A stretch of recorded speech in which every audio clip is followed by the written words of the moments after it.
Bismillahirrahmanirrahim. Assalamualaikum warahmatullahi wabarakatuh. Apa kabar anak-anak madrasah hebat dimanapun kalian berada? Berjumpa lagi dengan saya Bapak Doni Permana. Kali ini saya ingin membedah pembelajaran informatika untuk kelas 12. Tema yang akan kita pelajari kali ini adalah mengenai modifikasi program, ya, bagian pertama. Baik anak-anakku, anak hebat dimanapun kalian berada, apa tujuan belajar untuk pertemuan kali ini? Yang pertama adalah bagaimana memahami kriteria kualitas program yang baik. Jadi sebuah program itu akan kita nilai, sebuah aplikasi yang ada di komputer, di laptop, di handphone, kita akan nilai kriterianya seperti apa kualitas program yang baik. Kemudian yang kedua adalah melakukan penilaian suatu program sederhana. Jadi nanti kita belajar menilai suatu program sederhana berdasarkan kualitas program tadi yang kita sudah pelajari. Baik anak-anakku, anak hebat dimanapun kalian berada, yang pertama kita akan coba pahami dulu apa sih modifikasi program. Ya, modifikasi program berasal dari kata modif, ya, modifikasinya itu berasal dari kata modif, artinya merubah atau memperbaiki. Barangkali ini sering kalian lakukan, ya, merubah sesuatu, itu artinya adalah memodifikasi, ya, dengan tujuan tertentu. Untuk apa? Tentu saja untuk meningkatkan kualitas. Tidak ada modifikasi program itu untuk menghancurkan program itu sendiri, itu tidak boleh. Ya, jadi modifikasi program adalah merubah atau memperbaiki suatu program dengan tujuan tertentu. Di antaranya adalah meningkatkan kualitas program tersebut. Modifikasi program dilakukan jika ada program yang tidak sesuai atau barangkali sudah tidak sesuai dengan zamannya, dengan usianya, dengan penggunaannya, dan tentu saja dengan kriteria kualitas program yang baik, karena ilmu pengetahuan dan teknologi itu terus berkembang. Selanjutnya kita akan pahami apa sih kriteria kualitas program yang baik itu. Ada beberapa kriteria. Yang pertama adalah usability. Nah, suatu program harus berguna, berdaya guna. Kalau ada program yang tidak berguna, ya lebih baik dihilangkan saja programnya, ya. Mungkin ada yang berguna untuk menghitung, menulis gitu, ya, kemudian menampilkan sesuatu, gambar, foto, dan seterusnya.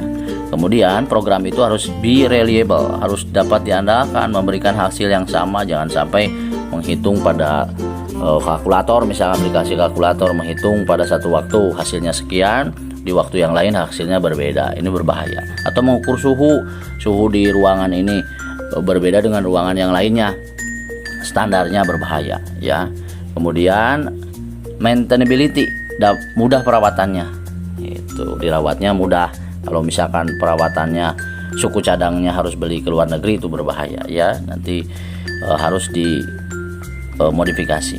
Kemudian efisiensi, hemat dalam penggunaan energi, memori prosesornya. Misalkan ada aplikasi yang memakan prosesor atau memori yang sangat banyak, nah maka ini harus dimodifikasi, jangan sampai terlalu banyak. Contoh aplikasi game kan, ya, ada yang memorinya sangat banyak sekali.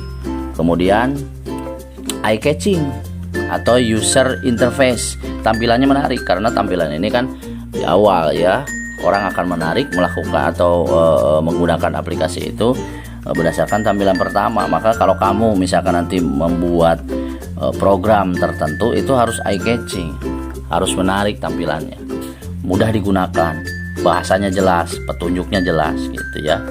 Kemudian long lifetime, dapat digunakan pada jangka waktu yang lama, jangan sampai baru sebulan 2 bulan sudah rusak gitu, ya.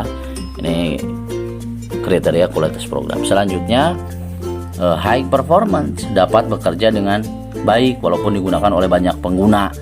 Nah, ini berhubungan dengan sistem internetnya. Barangkali kalau aplikasinya menggunakan sistem internet, bisa digunakan oleh banyak orang, ya. Contoh game online, kalian suka main game, ya, aplikasi gamenya misalkan digunakan oleh seluruh dunia, maka akan nge-lag lah gitu, ya. Nah, ini maka termasuk dalam kriteria kualitas program.